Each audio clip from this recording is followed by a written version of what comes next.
Some members of the Croatian government worked late into the night yesterday, presumably to decide on the new price of natural gas for household use, as the deadline for this decision is on Wednesday. Their decision should be announced at today's cabinet session, which will be conducted by telephone. The Energy and Environmental Protection Ministry has still not said whether or not it has the room to avoid a price increase of 23%, which is how much the price of natural gas has gone up on the market over the last year.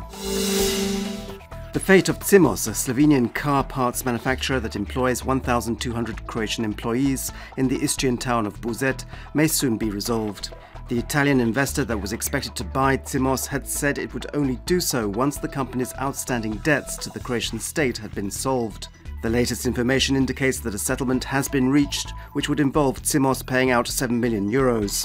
This morning, State Assets Minister Goran Maric told the press that he had met with Slovenia's economy minister and a deal would be signed this week.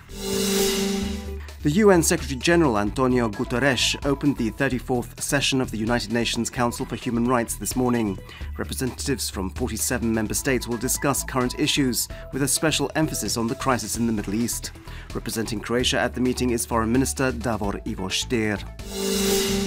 In neighbouring Bosnia and Herzegovina, the Bosnian Serb entity government has called an emergency session to discuss the appeal launched against the International Court of Justice's ruling, which cleared Serbia of genocide charges relating to the 1990s war.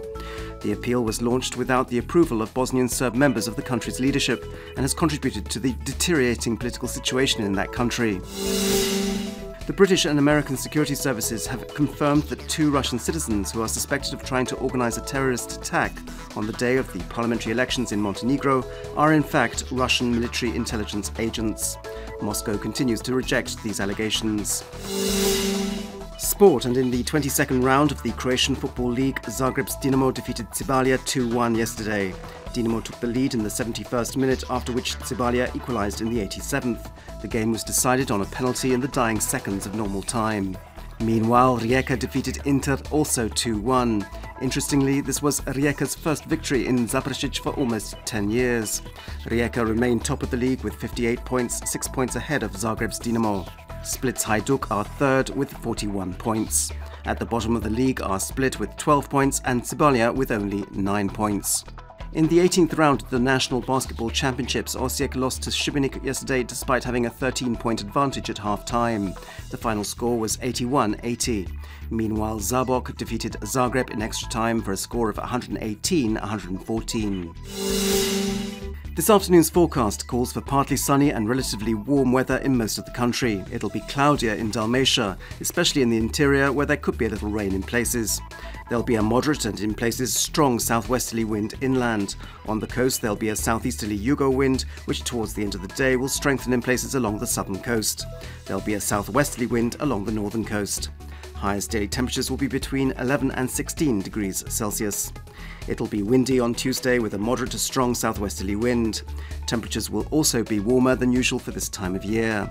Towards the end of the day and through until Wednesday, clouds will gather and rain is expected, and even a little snow on mountain peaks.